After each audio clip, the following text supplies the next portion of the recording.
Assalamualaikum warahmatullahi wabarakatuh. Alhamdulillahi rabbil alamin wa bihi nasta'inu ala umurid dunya waddin. Asyhadu an la ilaha illallah wahdahu la syarikalah wa asyhadu anna Muhammadan abduhu wa rasuluh. Amma ba'du. Bapak-bapak, ibu-ibu dan saudara-saudara sekalian, alhamdulillah bahwa pada malam hari ini kita bisa melanjutkan kajian kita. Mudah-mudahan kehadiran kita di masjid ini dicatat oleh Allah sebagai amalan kita yang nantinya imbalannya kita nikmati sendiri pada saatnya.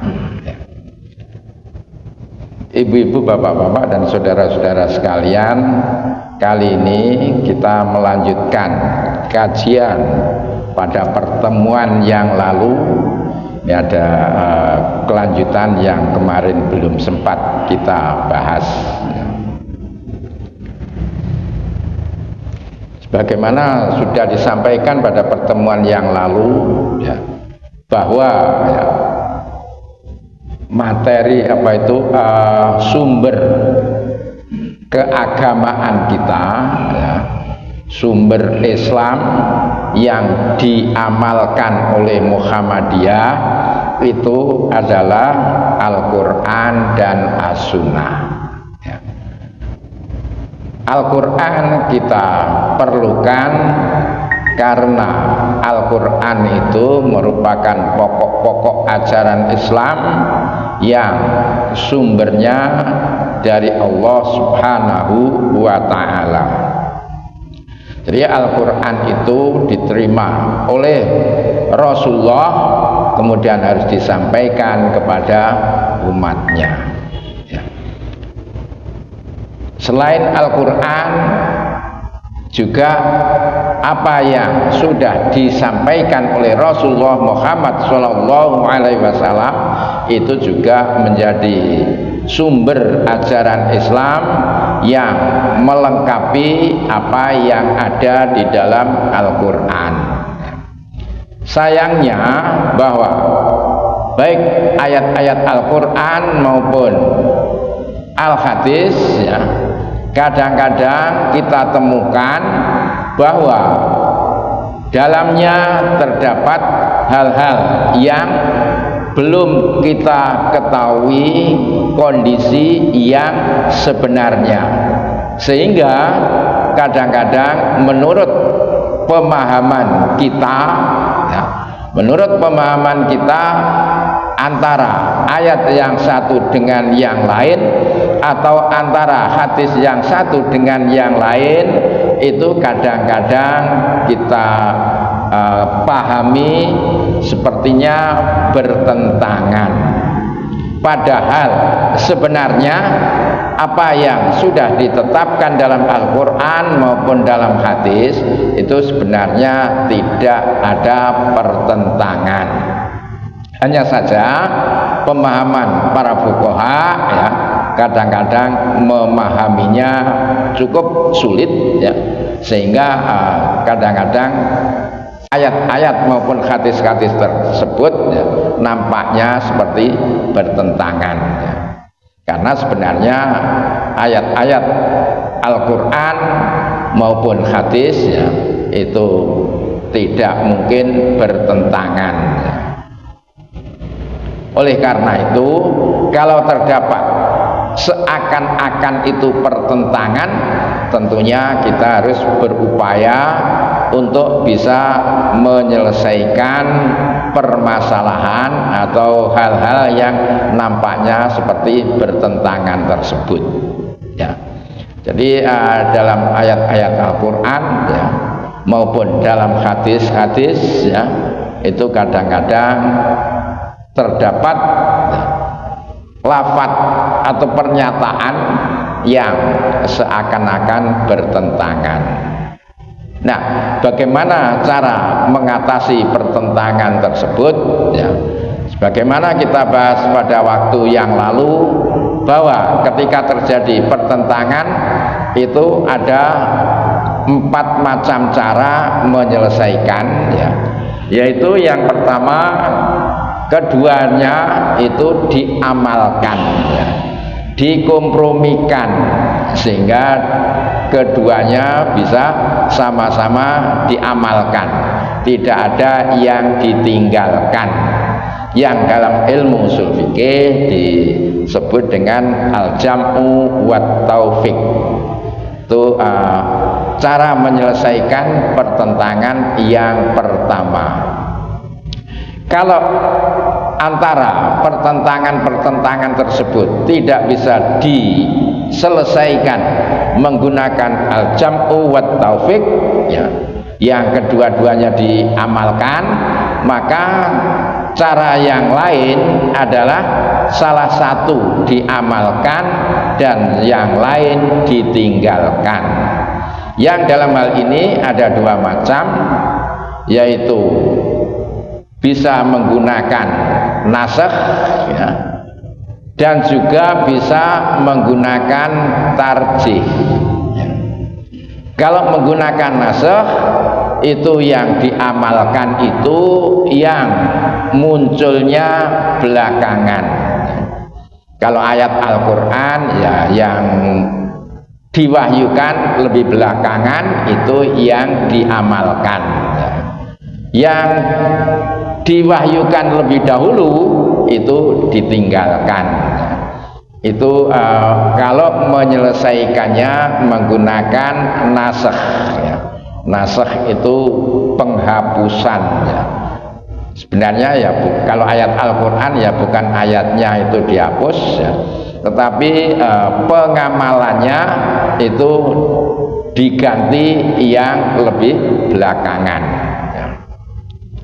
Kemudian cara yang lain yaitu adalah dengan cara ditarjih, ya.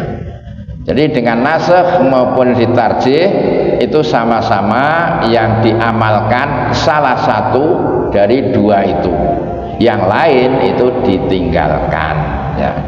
Nah, kalau nasakh tadi itu yang dipilih adalah yang muncul belakangan, ya. Tetapi kadang-kadang tidak kita ketahui mana yang muncul belakangan, ya. Nah, untuk itu maka cara yang lain ditarjih, ya.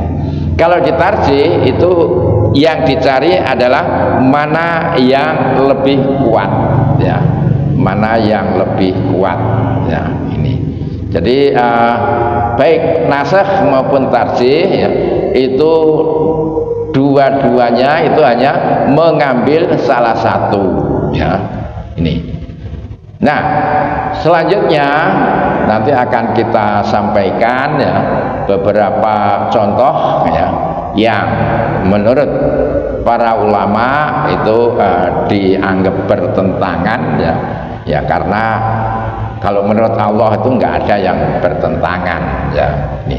Jadi karena pemahaman para ulama, ya, itu dianggap bertentangan, maka perlu diselesaikan, ya. Contoh yang pertama ini hadis, ya, yang kemarin sudah saya masukkan juga ini, ya, itu tentang mengangkat tangan, ya, ketika takbir, ya, ini. Jadi hadis ini, ya, ini menyatakan, ya, saya baca aja, ya, ini saya ambilkan dari kitab Sahih Bukhari. Menurut kitab tersebut, ya, diberi nomor urut 693, karena kalau tentang nomor ini, ya, itu antara kitab terbitan dari satu yang dengan yang lain itu terdapat perbedaan, ya. Jadi dalam kitab-kitab, ya, itu ada nomor itu, ya, hanya untuk memudahkan saja, tetapi bisa jadi kitab terbitan yang satu dengan yang lain itu berbeda-beda. Dan ketika Nabi menyampaikan melakukan sesuatu atau menyuruh atau mengatakan sesuatu itu memang nggak diurutkan, nggak ada nomornya ya. Jadi nomor itu hanya nomor urutan dari terbitan kitab-kitab itu. Dalam hal ini hadis ini disampaikan ya, an Salim bin Abdillah an abihi anna Rasulullah sallallahu alaihi wasallam kana yarfa'u yadaihi khadwa mangkibaihi, bahwa Nabi itu ya, mengangkat tangannya ya, sejajar dengan pundaknya. Kapan itu? Idza iftatahas sholata, ketika memulai sholat, yaitu ketika takbiratul ihram. Wa idza kabbara lirruku'i, dan juga Nabi mengangkat tangan ketika akan ruku, ketika takbir akan ruku, itu juga beliau mengangkat tangan.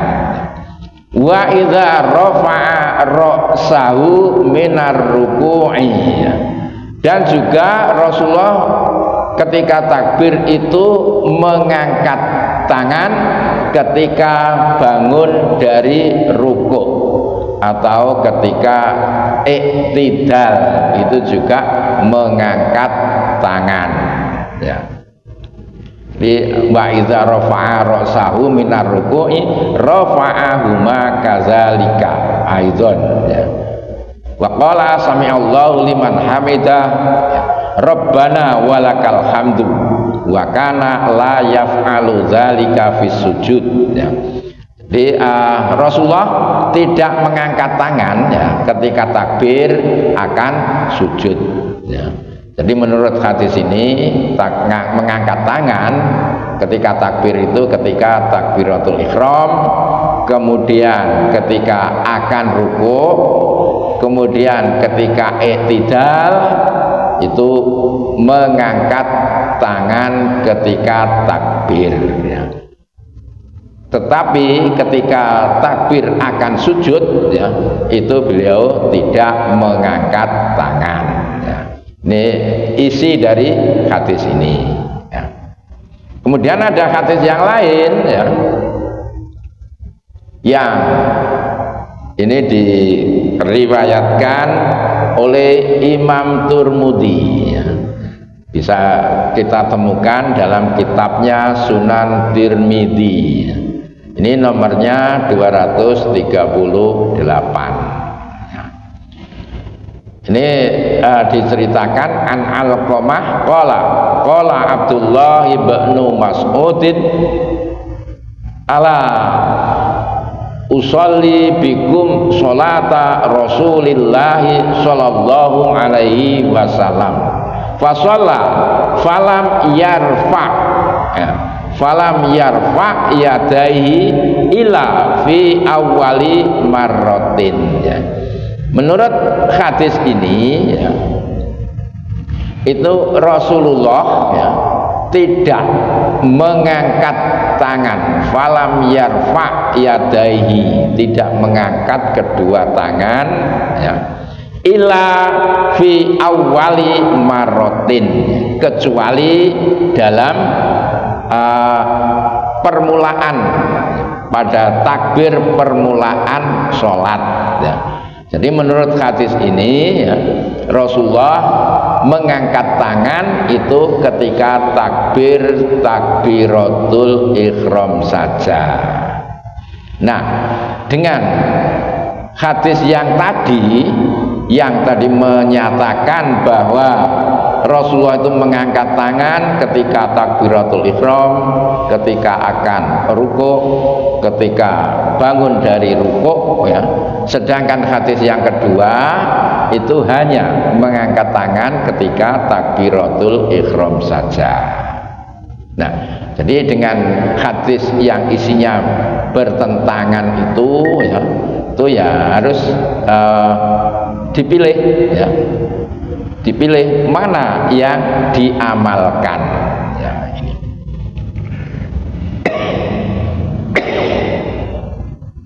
jadi dari dua hadis tersebut ta'arud itu bertentangan, karena hadis pertama menyatakan disyariatkannya mengangkat tangan ketika takbiratul ihram, ketika rukuk, ketika i'tidal ya. Dan ketika akan sujud tidak mengangkat tangan ya. Ini. Tapi pada hadis yang kedua tadi ya, mengangkat tangannya hanya ketika takbiratul ihram saja. Nah, bagaimana untuk memilih yang diamalkan ya? Dalam mentarjih dua hadis di atas ya, hadis pertama ditetapkan yang lebih kuat ya. Hadis pertama yang dinyatakan lebih kuat karena itu periwayatannya itu lebih banyak, lebih mutawatir. Mutawatir itu banyak yang meriwayatkan. Sementara hadis yang kedua itu marjuh, itu yang dianggap lemah ya. Jadi kalau tarjih itu yang hasil dari mentarjih itu yang satu dinyatakan rojih itu yang kuat, kemudian yang tidak diamalkan yang lebih tidak kuat itu disebut dengan marjuh ya. Nah, kenapa kok dipilih yang pertama tadi? Karena periwayatannya lebih banyak.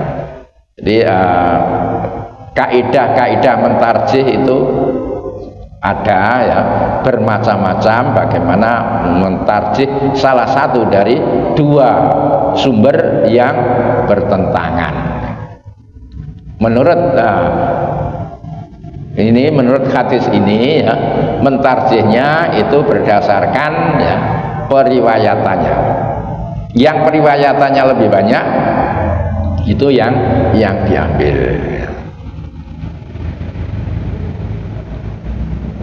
Berikutnya ini tentang mencuci najis ya. Ini juga dari Sahih Bukhari ya. Anna Abu Hurairah qala qama arabiyyun fabala fil masjidi fatana walahun nasu faqala lahum nabiyyu sallallahu alaihi wasallam da'uhu wa hariku ala baulihi sajalan min ma'in au zanuban min ma'in fa innama bu'istum muyassirina walam tub'asu mu'assirina. Yang artinya ini dari Abu Hurairah ya. Jadi yang memulainya, yang menyampaikan itu Abu Hurairah. Jadi Abu Hurairah yang bertemu dengan Nabi ya. Kata Abu Hurairah, ada seorang Arab Badui berdiri dan kencing di masjid. Kemudian orang-orang ingin mengusirnya, maka Nabi mencegah ya. Nabi bersabda kepada orang-orang yang akan mengusir tadi ya, kata Rasulullah, biarkanlah dia dan siramlah bekas kencingnya dengan setimba air ya. Jadi kencing tadi disiram dengan setimba air atau satu ember air ya. Sesungguhnya kalian diutus itu untuk memberi kemudahan dan tidak diutus untuk membuat kesulitan. Jadi cara menyelesaikan kalau masjid dikencingi ya, itu cukup disiram saja ya dengan seember air ya. Itu menurut hadis ini ya. Nah, selain hadis ini terkait dengan kencing tadi juga ada hadis yang lain ya. Ini dari Abu Dawud ya. Kitabnya Sunan Abi Dawud ya. Hadisnya nomor 324 ya. An Abdillah bin Ma'qil bin Muqarrin ya. Qala qala shalla a'rabiyyun ma'an nabiyyi sallallahu alaihi wasallam bi hadhil qissah qala fihi wa qala yakni nabi sallallahu alaihi wasallam khudhu ma bala alaihi minat turabi fa'alquhu wa ahriku ala makanihi ma'an. Ya. Dari Abdullah bin Ma'qil bin Muqarrin, dia berkata, pernah ada seorang badui yang mengerjakan sholat bersama Nabi. Ya. Ini saya ambilkan yang saya perlukan saja. Ini biasanya agak panjang hadisnya. Ya. Ini seperti yang cerita tadi, ya. Seperti kisah dalam hadis yang tadi. Ya. Lalu ya, Nabi bersabda, ambillah debu tanah yang dikencingi itu, lalu buanglah. Ya. Setelah itu tuangkanlah air ke atas tempat yang dikencingi tadi. Ya. Jadi bedanya kalau tadi ya, itu ketika ada orang yang kencing di masjid itu ya, tadi cukup disiram ya, disiram dengan air ya.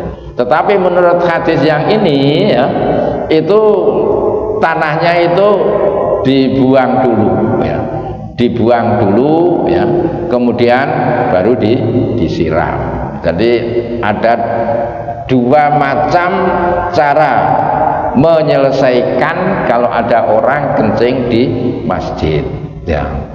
Ada dua macam cara ya. Nah, ini bagaimana ya? Yang diamalkan yang mana ya? Kemudian penyelesaiannya ya, atau cara mentarjihnya ya. Jadi dua hadis tersebut ta'arud, itu bertentangan karena cara menghilangkan najis berbeda antara keduanya. Hadis pertama cukup dengan menyiramkan air ke tempat kencing ya. Sementara hadis kedua menyuruh dibuang tanahnya, kemudian bekasnya disiram dengan air ya. Ya, kita jangan membayangkan masjid pada masa Rasulullah itu seperti masjid kita sekarang ini ya. Kalau masjid kita sekarang ini kan kebanyakan sudah ada tackle-nya ya.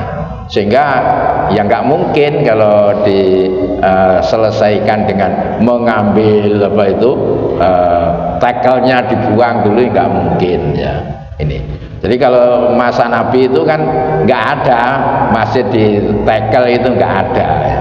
Jadi ya berupa tanah. Jadi karena itu maka ketika menyelesaikan atau mencucikan najisnya ya, itu bisa dengan mengambil tanahnya ya, atau bisa disiram saja. Jadi ada dua cara tadi ya. Nah, dari dua hadis tersebut ya, dirojihkan ya, yang dianggap kuat ya, itu hadis yang pertama, karena hadis pertama disepakati ketersambungannya ya, atau kemarfu'annya. Jadi hadis yang pertama tadi ya, itu para fuqaha ya, para ulama itu sepakat bahwa itu bersambung sampai kepada Nabi ya. Nah, hadis yang bersambung sampai kepada Nabi itu disebut hadis marfu. Hadis marfu itu hadis yang sampai kepada Nabi ya. Nah, hadis yang kedua itu disebut hadis mursal ya, atau hadis mauquf ya. Hadis mursal atau hadis mauquf ya. Tentang hadis mauquf sudah kita bahas beberapa pertemuan yang lalu ya. Jadi hadis yang pertama tadi disepakati para fuqaha, para ulama itu sepakat bahwa itu marfu sampai kepada Nabi. Sedangkan hadis yang kedua ini ya, itu hadis mursal ya. Hadis mursal itu tidak sampai kepada Nabi, atau ya dari tabi'in ya. Tabi'in itu menceritakan apa yang terjadi pada masa Nabi ya. Jadi hadis mursal itu diceritakan oleh seorang tabi'in ya, menceritakan peristiwa yang terjadi pada masa Nabi. Padahal ya nggak mungkin ya, tabi'in itu bertemu Nabi itu nggak mungkin ya. Jadi kalau tabi'in kok ngomong ya, peristiwa yang terjadi pada masa Nabi secara langsung ya, itu hadisnya mursal ya.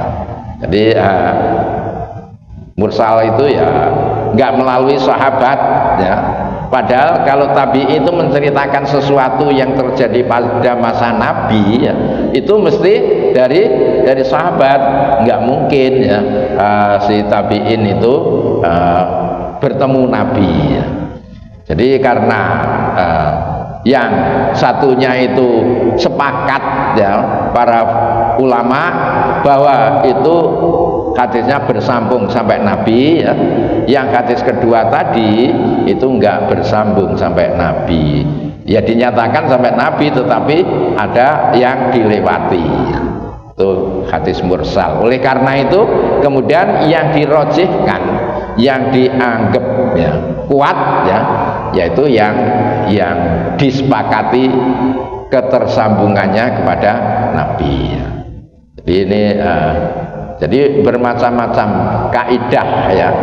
Kaidah itu diperlukan ketika menggunakan sumber Quran maupun hadis, itu nggak bisa diselesaikan secara langsung ya.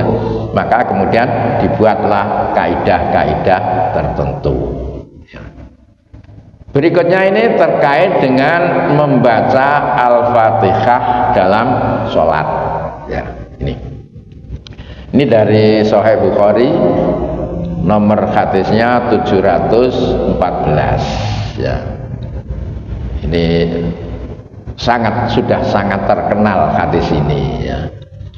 Haddatsana Ali bin Abdullah qala haddatsana Sufyan qala haddatsana Zuhri an Mahmud bin Rabi an Ubadah bin As-Samit ya. Biasanya kalau dalam kitab-kitab fikih langsung ditulis dari Ubadahnya ini. Para perawi sebelumnya itu biasanya enggak ditulis ya.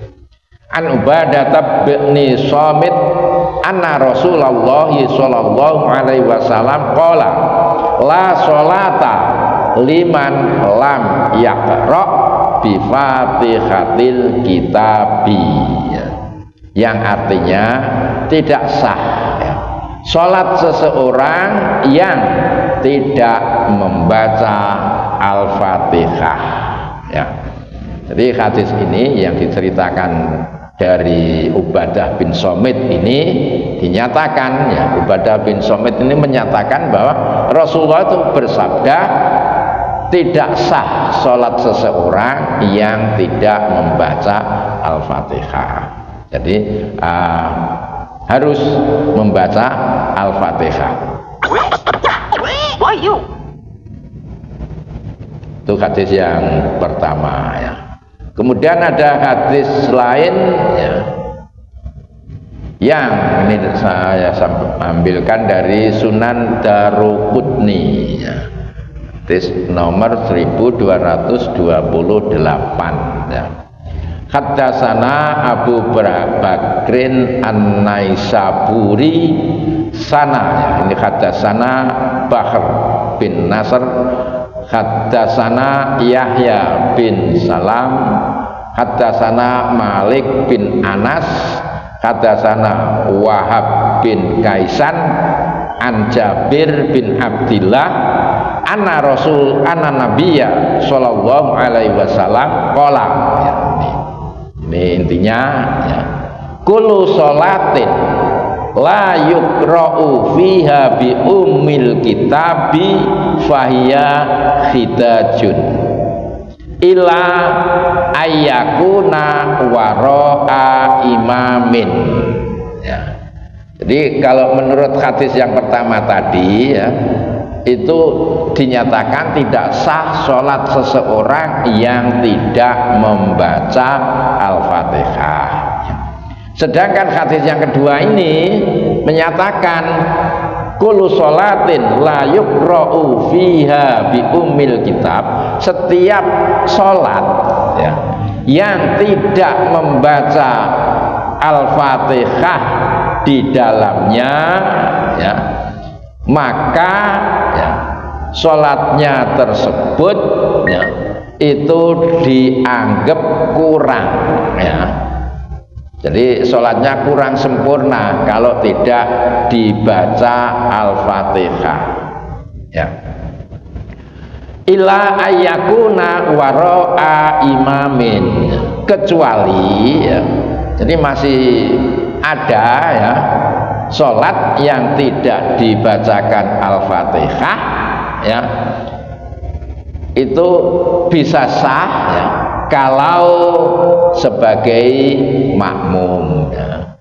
Jadi menurut hadis ini ya, yang wajib membaca Al-Fatihah itu kalau sholat sendirian ya. Kalau sholat sendirian ya, itu wajib baca Al-Fatihah ya. Tetapi kalau berjamaah itu makmum tidak membaca Al-Fatihah, itu masih memungkinkan.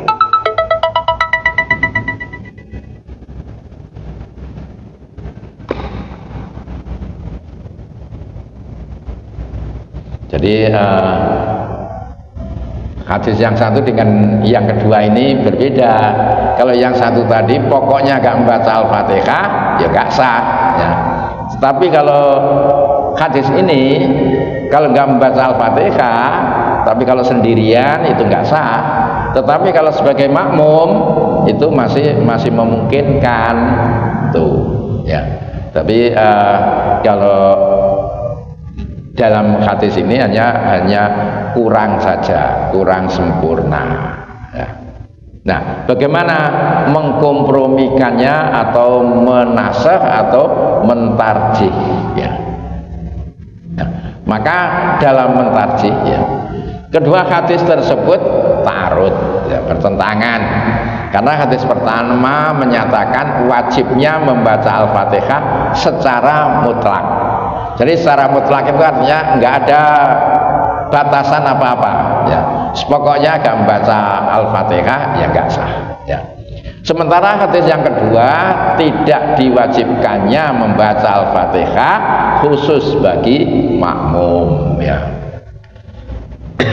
Jadi kalau yang satu itu harus ya, tapi kalau yang satunya ya, kalau sebagai makmum nggak apa-apa nggak membaca Al-Fatihah ya.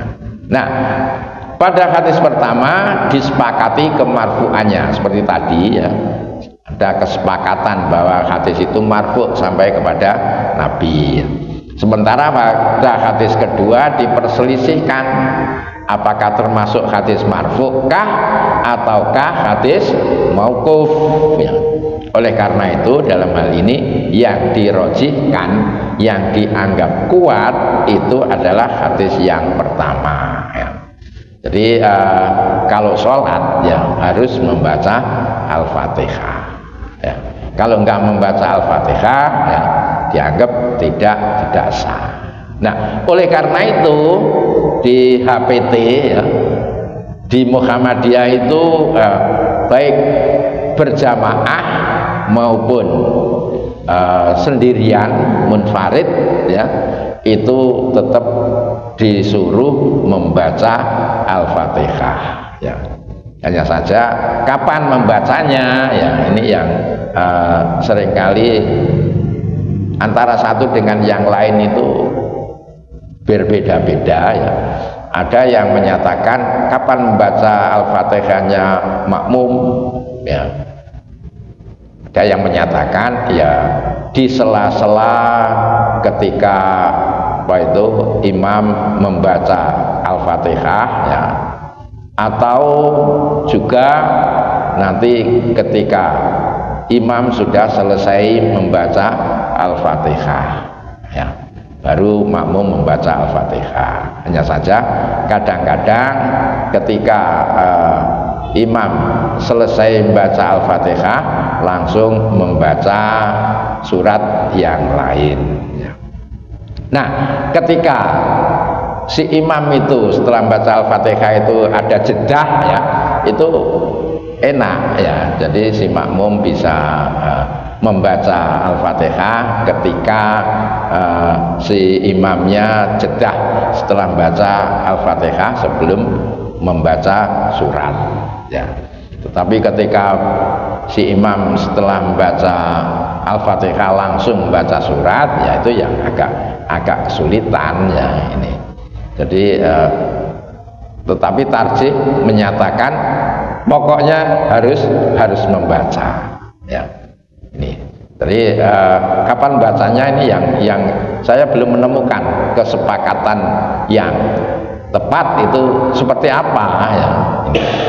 Jadi bahkan si siapa itu Adi Hidayat itu menyatakan meskipun, ya, Al-Fatihah yang dibaca itu belum lengkap, ya. Menurut Adi Hidayat itu kan meskipun hanya 3 ayat, ya, Alhamdulillahirabbil alamin, ya, kemudian Ar-Rahmanir-Rahim Maliki Yaumiddin, ya, itu sudah cukup, ya ini. Dan tetapi kewajiban membaca Al-Fatihah ini bisa digugurkan, ya, kalau, ya, dia masbuk, ya. Jadi ketika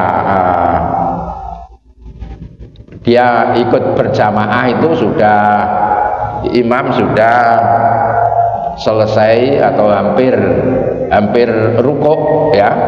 Ketika hampir rukuk itu kemudian baru bergabung, ya, maka itu dibebaskan untuk membaca Al-Fatihah, ya. Jadi ketika bermakmum sudah akan rukuk, ya udah langsung ikut rukuk bersama-sama imam, ya ini. Nah, kalau seperti itu boleh nggak membaca Al-Fatihah. Jadi diperhitungkan ikut mendapatkan rakaat itu ketika masih sempat bersama-sama rukuknya imam, ya. Tuh, ya. Jadi menurut tarjih, ya, seperti itu, ya. Jadi menyatakan bahwa yang lebih kuat karena yang marfu', ya, itu, ya, yang hadis yang dari Ubadah bin Somit tadi, ya, itu. Kemudian, nah, kadang-kadang ada hadis, ya, antara ucapan dan perbuatan itu berbeda, ya, antara perbuatan dan ucapan berbeda, ya.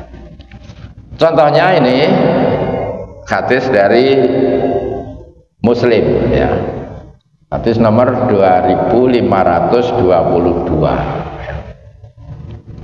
Ana Umar bin Ubaidillah arada ayuzawija Tolhah bin Umar binta Syaibah bin Jubair fa'arsala ila Aban bin Utsman yahduru dzalika wa huwa amirul had faqala Aban sami'tu Utsman bin Affan yaqulu qala Rasulullah sallallahu alaihi wasallam. Nih intinya hadisnya, matannya, ya, la yaqihul muhrimu wala yunkahu wala yaktubu. Orang yang sedang ihram, ya, itu nggak boleh menikah, ya. Menikah nggak boleh, ya. Dinikahkan juga tidak boleh, melamar juga tidak boleh, ya. Jadi orang yang sedang ihram itu nikah nggak boleh, ya. Menikahkan nggak boleh, melamar juga tidak boleh, ya. Itu menurut hadis ini ya. Jadi ini ceritanya ya, Umar bin Ubaidillah akan menikahkan Tolhah bin Umar ya, dengan putri Syaibah bin Jubair ya. Lantas dia mengutus seseorang kepada Aban agar dia bisa hadir dalam pernikahan ya. Padahal si Aban tadi ya, sedang memimpin haji ya. Lantas Aban berkata, saya mendengar Utsman bin Affan pernah berkata ya, bahwa Rasulullah bersabda ya, orang yang sedang berikhram tidak diperbolehkan untuk menikahkan, dinikahkan maupun meminang. Jadi intinya 3 hal tadi ya, tidak diperkenankan ya. Itu hadis yang pertama. Kemudian hadis yang satu lagi ya, dari Bukhari ya, An Ibni Abbasin radhiyallahu anhuma anna Nabiyya sallallahu alaihi wasallam tazawaja Maimunah wa huwa muhrim ya. Jadi ada hadis lain yang berbeda dengan tadi ya, bahwa ini dari Ibnu Abbas bahwa Nabi menikahi Maimunah saat beliau sedang ihram ya. Padahal tadi hadis yang tadi menyatakan orang ihram itu nggak boleh menikahkan ya, maupun melamar, itu nggak boleh. Tetapi kok hadis ini menyatakan bahwa ya, Maimunah itu ya dinikahi ketika sedang ihram ya. Jadi berbeda ya. Nah, jika terjadi pertentangan antara ucapan dan perbuatan ya, jadi kalau yang pertama tadi ya, itu berupa apa itu ucapan ya, kemudian yang kedua ini berupa perbuatan ya, maka yang diutamakan ya, yang diamalkan itu adalah yang berupa ucapan ya. Jadi karena yang ucapan tadi ya nggak boleh menikahkan, melamar ya, sedangkan yang perbuatan ini ya, menyatakan ya, Maimunah itu ya dinikahi ya ketika sedang ihram ya. Jadi yang diutamakan itu yang berupa ucapan ya. Jadi kalau ada 2 hal ya, satu berupa ucapan, satu berupa perbuatan ya, kok isinya berbeda, maka yang ucapan itu yang lebih diutamakan ya. Yang perbuatan itu tidak dianggap kuat ya. Ini kemudian juga ini, kalau ini terkait dengan wali nikah ya. Nabi Musa qala Rasulullah sallallahu alaihi wasallam la nikaha illa bi waliyin, enggak boleh nikah ya tanpa wali ya. Jadi dalam hal pernikahan harus ada wali ya. Ini menurut hadis ini seperti itu ya.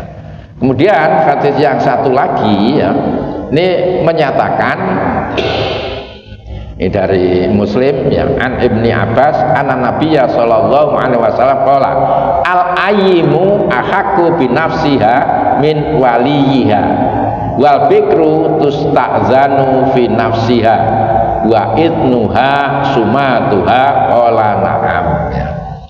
Kalau yang di atas itu menyatakan enggak boleh nikah tanpa adanya wali ya. Hadis yang kedua ini menyatakan ya, kalau seorang janda ya, itu lebih berhak atas dirinya daripada walinya ya. Sedangkan anak gadis ya, itu harus dimintai izin darinya, dan izinnya itu adalah diamnya. Jadi hadis kedua ini menyatakan bahwa kalau janda itu boleh menikahkan tanpa menggunakan wali ya. Itu hadis yang kedua ini ya. Hadis yang pertama itu harus ada wali, kalau nggak ada wali ya nggak sah ya. Nah, bagaimana mentarjihnya ya? Yang satu ada larangan ya, menikah kalau nggak ada wali. Yang satunya itu boleh kalau sudah janda ya. Nah, dalam hal ini maka yang digunakan ya, yang dipilih ya, itu adalah yang hadis yang pertama tadi ya, yang nggak boleh nikah tanpa adanya wali meskipun janda ya. Jadi meskipun janda ya harus menggunakan wali ya. Sedangkan hadis yang kedua tadi kalau sudah janda bisa menikahkan dirinya ya. Nah, ada hadis lain lagi ya, yang dari Tirmidzi ini, hadis nomor 1021 ya. Ana Aisyah ana Rasulullah sallallahu alaihi wasallam qala ayyuma imra'atin nakahat bi ghairi idni waliha fanikahuha batilun fanikahuha batilun ya. Jadi hadis pertama tadi ya, nggak boleh nikah tanpa ada wali ya. Hadis kedua tadi kalau janda itu boleh ya menikahkan dirinya. Nah, hadis yang ketiga ini ya, ini menyatakan ya wanita manapun ya yang menikah ya tanpa izinnya wali maka nikahnya batal. Nah, hadis yang ketiga ini itu disebut dengan syahid ya, syahid terhadap hadis yang pertama tadi. Jadi dalam ilmu hadis itu ya ada hadis misalnya ya dari Nabi, sahabat, tabi'in dan seterusnya ya, menyatakan sesuatu hal. Kemudian ada hadis lain lagi ya, yang dari sahabat yang berbeda. Nah, ini tadi kan yang pertama tadi dari sahabat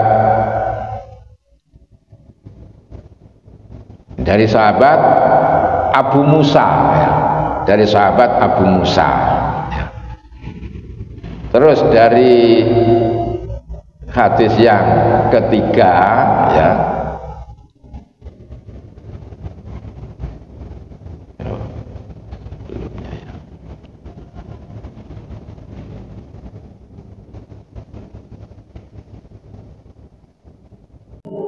Aisyah ya, tentu saja sama-sama dari Rasulullah ya. Nah, Abu Musa itu sahabat, Aisyah juga sahabat ya. Nah, hadis yang kedua tadi ya, itu disebut syahid ya. Syahid itu hadis lain yang sama-sama dari sahabat tapi sahabatnya berbeda, isinya sama, itu namanya hadisnya itu syahid ya. Nah, kalau misalnya dari seorang sahabat ya, kemudian diterima oleh tabi'in yang berbeda, ada dua tabi'in ya, maka tabi'in yang satunya itu disebut mutabi, tapi kalau berbedanya itu sejak sahabat itu disebut syahid ya. Jadi ini jalurnya itu ada dua macam ya. Tuh, kalau dimulai sahabat itu disebut syahid. Kalau berbeda jalur itu sejak tabi'in atau di bawahnya itu disebut mutabi ya. Jadi itu sama-sama isinya sama tapi untuk memperkuat ya ini. Nah, jadi terkait dengan wali nikah tadi ya, itu yang hadis karena yang tentang nikah harus ada wali itu ada syahidnya, artinya ada hadis lain yang menyatakan hal yang sama ya. Itu dinyatakan lebih kuat ya, lebih kuat daripada yang tidak ada syahidnya ya. Jadi dalam kaidah itu kalau hadis satunya ada syahidnya, satunya enggak ya, maka yang dianggap kuat adalah yang ada syahidnya ya. Oleh karena itu kita di Indonesia nggak boleh pernikahan tanpa ada wali ya. Jadi meskipun yang akan menikah itu janda, tetap diperlukan ada walinya. Tuh, jadi yang diamalkan di Indonesia di KUA itu ya mengikuti hadis yang menyatakan nggak sah nikah tanpa ada wali ya. Karena hadisnya yang harus ada wali itu hadis yang ada syahidnya. Jadi ada pernyataan lain lewat sahabat berbeda itu tapi isinya sama. Kemudian berikutnya mutlak dan muqayyad, ini ayat Al-Quran ya. Ini dari surat Al-Baqarah ayat 173. Innama harrama alaikumul maitata waddama walahmal khinziri wa ma uhilla bihi li ghairillah famanitturra ghaira baghin wala atin fala isma alaihi innallaha ghafurur rahim ya. Ini hadis ayat ini menyatakan ada beberapa hal ya, yang diharamkan ya. Innama harama alaikumul ya, sesungguhnya Allah itu mengharamkan untuk kalian maitata itu bangkai, wadam dan darah, walah mal khinzir ya, dan daging babi ya. Wa ma uhilla bihi li ghairillah, dan yang tidak disebutkan nama Allah ya. Jadi yang disembelih tanpa nama Allah itu juga diharamkan ya. Tetapi hal-hal yang haram tadi ya, kalau dalam kondisi darurat terpaksa maka boleh mengkonsumsinya, tetapi enggak boleh berlebih-lebihan, hanya sebatas untuk menghilangkan darurat kematian. Tetapi ini intinya ya, yang terkait dengan apa itu tarjih ya, itu adalah tentang darah ya. Jadi ayat ini menyatakan salah satu diantara yang diharamkan ya, itu adalah darah. Penyebutannya hanya darah saja ya, itu ayat ini ya. Sedangkan ayatnya satunya lagi ya, ayat yang kedua ini surat Al-An'am ya, ayat 145 ya. Qul la ajidu fima uhiya ilayya muharraman ala ta'imin yat'amuhu illa. Jadi tidak diharamkan ya untuk dimakan ya, makanan untuk dimakan ya, kecuali ila ayakuna maitatan, kecuali bangkai ya. Audaman masfuhan, ini yang berbeda. Kalau tadi hanya dam saja, tapi di sini daman masfuhan, artinya darah yang mengalir. Aulahma khinzirin, atau daging babi. Jadi daging babi tadi juga disebutkan ya, bangkai juga disebutkan, darah juga disebutkan ya, tetapi penyebutannya berbeda. Darah tadi kan disebutkan hanya darah saja. Nah, ketika hanya disebutkan darah saja, nggak ada kriteria apa-apa, itu penyebutannya disebut secara mutlak, nggak ada batasannya ya. Sedangkan pada ayat ini daman masfuhan ya, itu artinya sudah ada batasannya, itu muqayyad, istilahnya itu muqayyad, ada takyidnya, ada kriterianya. Kalau mutlak itu yang tidak ada kriterianya. Nih.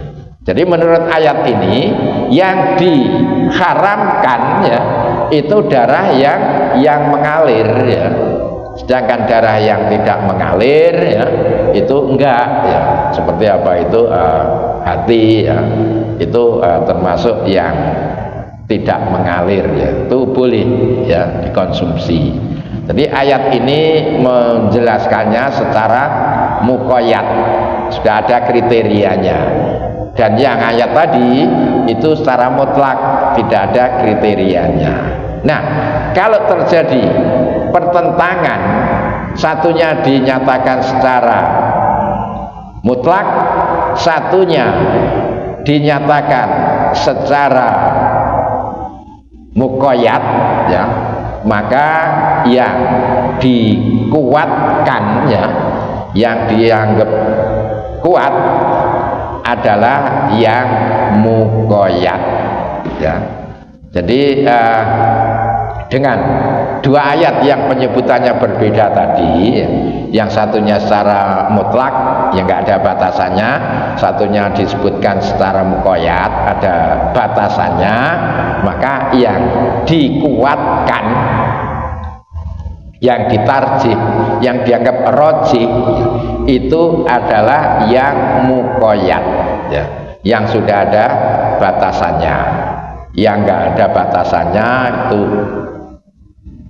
nggak diamalkan ya, yang diamalkan yang ada batasannya ya.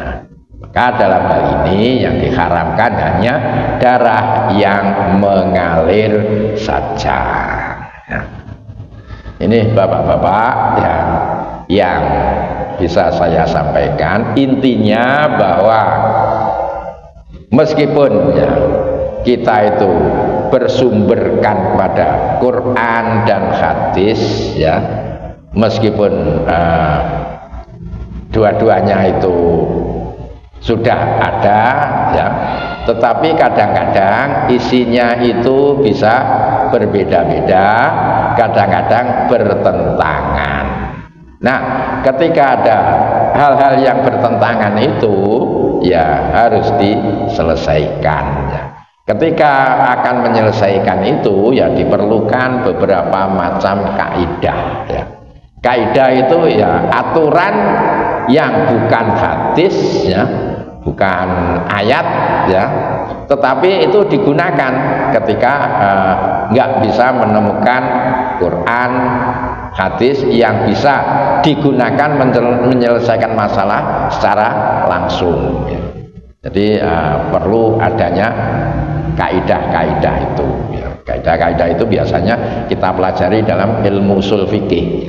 Ilmu ushul fikih itu sebenarnya sejak Nabi itu sudah mengamalkan ilmu ushul fikih itu, tetapi belum dibukukan secara ilmu tersendiri. Ushul fikih itu baru muncul dibukukan pada masa Imam Syafi'i. Sebelum masa Imam Syafi'i itu ya sudah diamalkan, tetapi belum dirumuskan menjadi apa itu ilmu tersendiri. Itu bapak-bapak, ibu-ibu yang bisa saya sampaikan ya. Mungkin ada yang perlu disampaikan ya. Ya kita nggak harus hafal semuanya ya, ini sebagai contoh-contoh saja ya. Dan kita semakin kita belajar, kita paham bahwa banyak hal-hal yang belum kita pahami ya. Ya itu penting, ilmu ushul fikih itu juga penting untuk melengkapi ketika kita belajar fikih ya. Ada hal-hal yang nggak bisa kita pahami, harus ada pelengkapnya, ada keilmuannya. Jadi ada tiga hal, kalau Quran itu dengan tafsirnya atau ulumul Qurannya, hadis dengan ulumul hadisnya ya, fikih dengan usul fikih itu gandengannya. Usul fikih itu keilmuannya. Jadi kalau orang menguasai usul fikih itu bisa mudah memahami mengapa hukum itu ditetapkan seperti itu. Monggo kalau ada yang bertanya. Cekap.